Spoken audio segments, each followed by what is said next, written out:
The dream, a profound symbol of divine revelation, unfolds in two dimensions as exemplified by God's interaction with Abraham. All-Merciful is present in every place and form, hidden in some and apparent in others.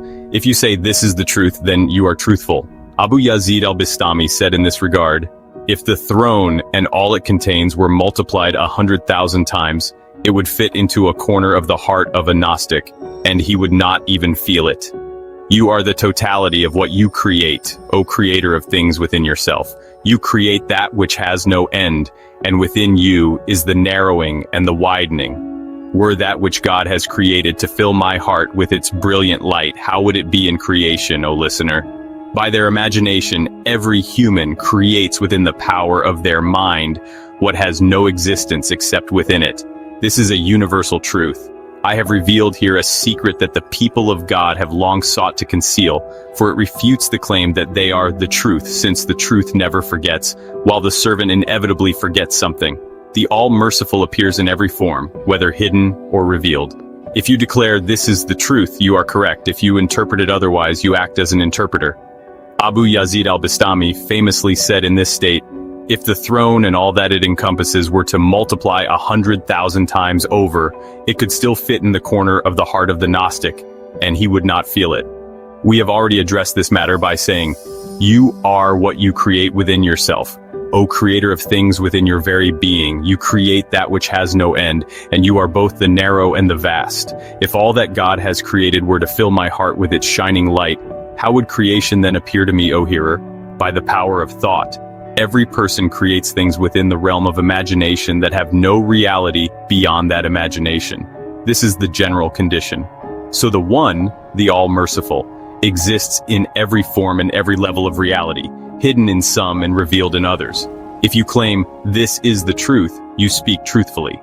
Abu Yazid al-Bistami described this state by saying, "If the throne and all it encompasses were multiplied 100,000 times, it could still fit in the corner of the heart of the Gnostic, and he would not sense its presence." And as we have said, O creator of all within yourself, you create that which never ends, and within you lies the narrow and the vast. Had all of the creation entered my heart with its gleaming light, how then would creation appear to me, O listener? Every human being creates within the power of their imagination what has no existence beyond it. This is the universal experience. The Gnostic, however, creates by intention that which exists externally, sustained by the continual vigilance of the mind. I have revealed here a secret that the people of divine knowledge have long kept hidden, as it refutes the notion that they are the truth in its essence. The truth never forgets, while the servant inevitably forgets some part of creation. Allah signifies oneness in essence and universality in names. Every existing thing has only its specific Lord, for it is impossible for anything to have all of God as its Lord. Every beloved is pleased with his beloved, and all that the beloved does is pleasing, for the self has no action of its own. Instead, it is the Lord acting within it. When it reaches tranquility, every soul is called to return to its Lord, saying, "Return to your Lord, well pleased and pleasing." The invitation is only extended to its particular Lord, which it has recognized as its own within the totality. You are a servant and you are a Lord to the one for whom you are a servant. You are a Lord and you are a servant to the one who knows this bond in truth. Each contract held by a person, it is another release as fate would demand. God is pleased with his servants and they are happy with him. Thus, both sides are in harmony. The two divine presences reflect each other like mirrors, yet they are opposites. For two identical forms cannot exist without distinguishing marks. There must be separation. Nothing remains except the truth, with nothing existing beside it. There is no connected or disconnected, only its reflection when I observe. That is for the one who fears his Lord, as the Quran says, referring to the person who understands the subtle distinction. This distinction becomes evident when the ignorant fail to understand what the learned reveal.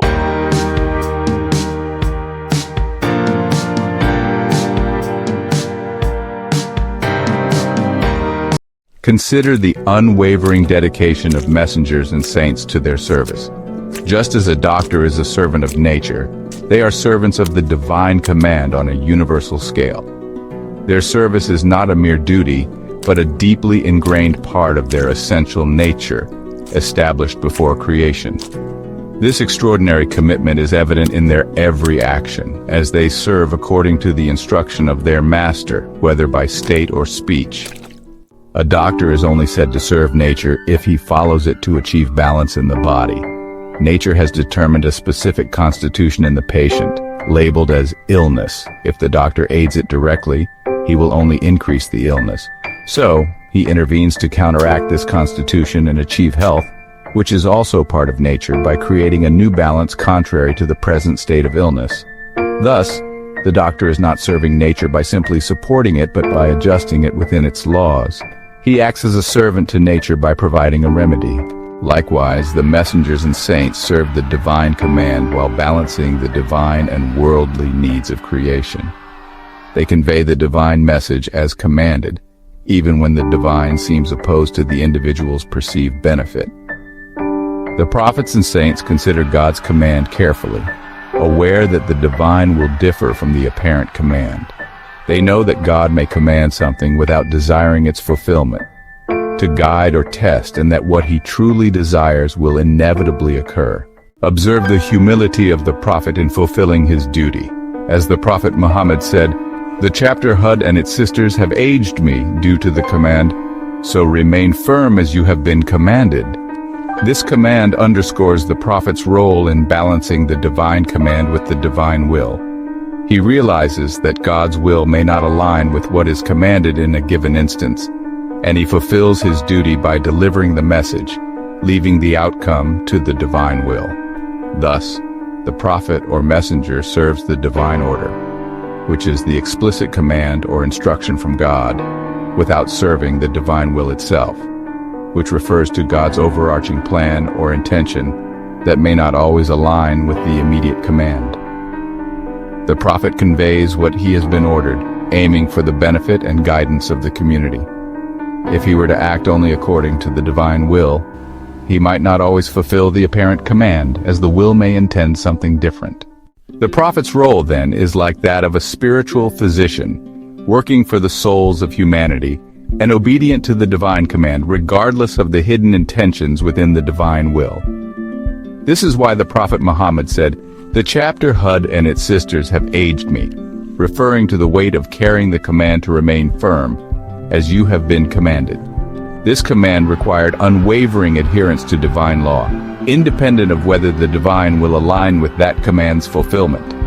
The prophet is tasked with fulfilling the command alone without concern for whether it aligns with divine will in every instance, for the divine will may sometimes oppose the apparent command for a reason beyond human comprehension.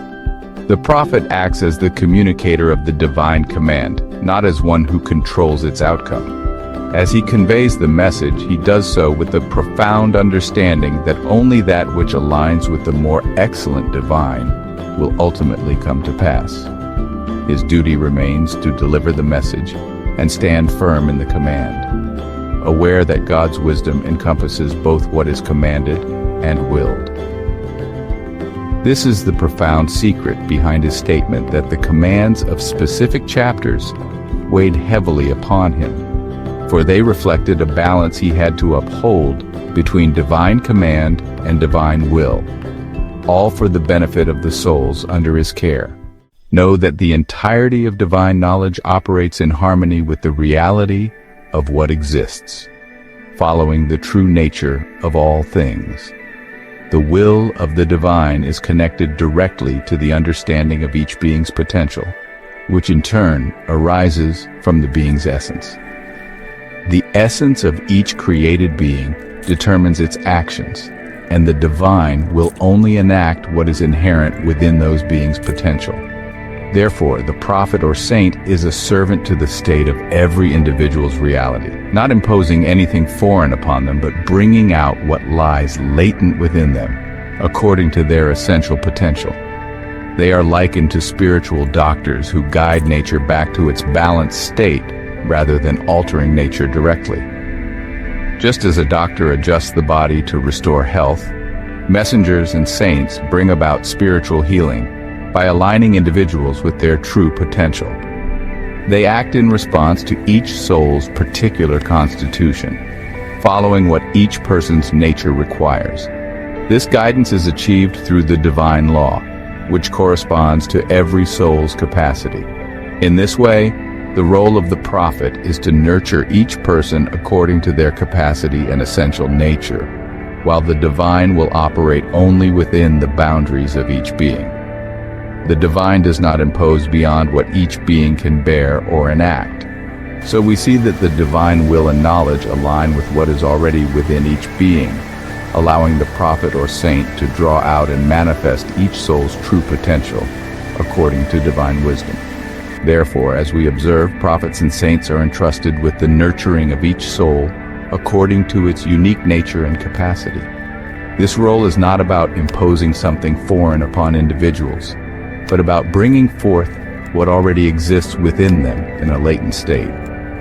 Their guidance is deeply rooted in the realities of the individuals they serve, for God's command and divine law are tailored to correspond to each soul's innate qualities and capacities. The divine never burdens a being with more than it can bear, for the divine knowledge and will are in perfect harmony with the realities of all creatures. Each being receives guidance and is held accountable according to its abilities and limitations. In this way, the prophets fulfill the role of spiritual physicians, treating each soul according to its nature to achieve balance and alignment with the divine. Indeed, the actions of the prophets are entirely in alignment with the divine knowledge, which is nothing more than the reflection of what each being truly is. In the same way that a mirror simply reflects the object before it without alteration, so does divine knowledge reflect the reality of each individual. It neither adds to nor takes away from that reality, but provides clarity, revealing each person to themselves as they indeed are. Thus, they are rewarded or held accountable through their unique, inherent qualities. Each outcome arises from within themselves, for the divine simply unveils what is latent within them. Praise, blame, reward, or punishment stem from the essence of the individual rather than from any external imposition by the divine. Therefore, each person is in essence their own guide and their own judge, for they receive only that their own nature has prepared for them. Know that the entire process of spiritual accountability and reward is derived from each being's nature, as the divine knowledge merely reflects the true essence of each creation.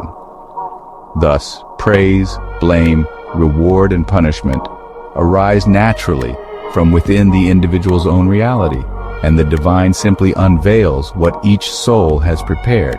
Each person is the source of their joy and sorrow, their elevation or degradation, based solely on the condition of their inner being. This is why it is said, "To Allah belongs the decisive argument," as divine knowledge reflects and responds only to what is found within each being's nature. The knowledge of God aligns with the knowledge of what is known, providing each soul precisely what it merits according to its state. This perspective contains a hidden secret. It reveals that created beings in their essence do not exist independently, but rather as various reflections of the divine reality. All possibilities of existence are contained within the divine, and each creation only manifests according to its inherent potential. This is why creation remains in harmony with its origin, without deviation from the essential unity of existence. This subtle reality clarifies why all things, pleasurable or painful, arise as consequences of each soul's true self, as they are in their essential nature. The external forms of joy or suffering are merely expressions of the inner state of each soul. Therefore, the journey of each being is nothing more than a return to its nature, either enjoying the fruits of its essence or facing the challenges it has cultivated within. Consider this paradox. The heart of the faithful servant who has drawn near to God is vast enough to contain divine secrets, yet it is never fully filled. If it were to reach fullness, it would lose its ability to expand or to hold the infinite nature of the divine. As Abu Yazid al-Bistami once said, if the throne and all that it contains were multiplied many times over, it would fit within a corner of the heart of the Gnostic, and he would not feel its weight. This paradox underscores the expansive nature of the Gnostic heart, which can encompass both infinity and finiteness. Indeed, the divine knowledge and reality reside within the Gnostic, who finds abundance and limitation within himself, according to his awareness and receptivity to the divine.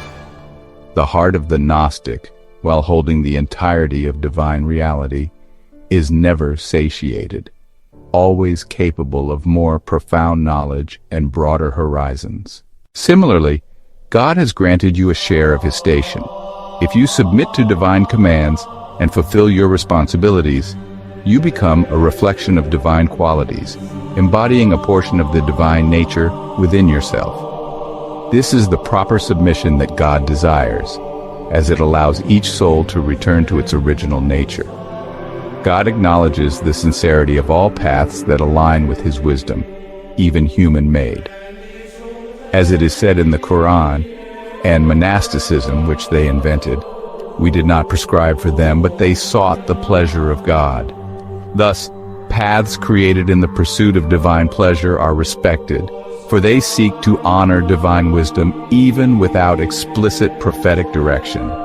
The faithful servant then realizes that their obedience is not merely a fulfillment of commands, but an inward transformation that reflects the divine presence within them. In this, the servant sees that all actions, outcomes, and states arise from within as a natural unfolding of their nature. They understand that every joy or pain, every praise or blame is a result of their own essence, and they are their own guide and judge. This realization is a profound truth, revealing that each being in essence is a mirror reflecting the divine reality. Each soul's journey is simply a return to its own nature, either savoring its inner harmony or confronting the discord it has sown within itself. Ultimately, the divine knowledge simply mirrors each individual's actual state, offering them only what they have prepared within themselves. This truth of the Gnostic heart as a mirror of divine reality is a profound revelation of the spiritual journey. This completes the translation with a continuous flow that captures the essence of the text's mystical themes. The entire piece reflects on the nature of divine knowledge, human accountability, and the role of prophets and saints in guiding each soul to its own true potential and inner reality.